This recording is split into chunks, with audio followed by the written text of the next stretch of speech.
Here is the part the textbooks leave out.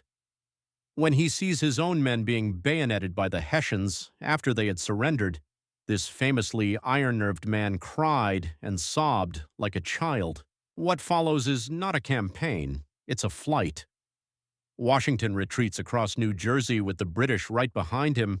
His enlistments are expiring. His men are homesick and losing heart.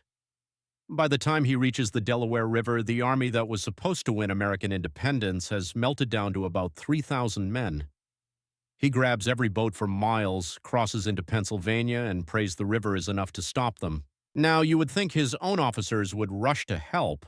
One of them did the opposite, and this is documented. His name was Charles Lee, no relation to the famous one.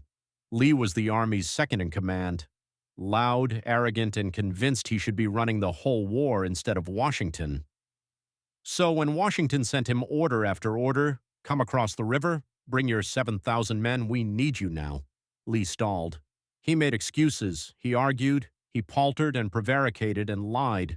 Behind Washington's back, Lee was writing letters trying to poison other leaders against him. He called Washington most damnably deficient. He hoped that if Washington failed, command would be handed to him. So, at the most dangerous moment of the war, Washington lost more men to the schemer in his own camp than to the enemy, and then history wrote one of its strangest punchlines. Lee left his army to sleep at an unguarded tavern miles from his troops. A local loyalist tipped off the British, who galloped in at breakfast and grabbed him, still in his flannel nightgown and slippers, and carried him off on someone else's horse. The man who wanted to replace Washington took himself out of the war in his pajamas. The traitor had taken himself out of the war, but now the whole country was about to give up on the revolution. Part 3.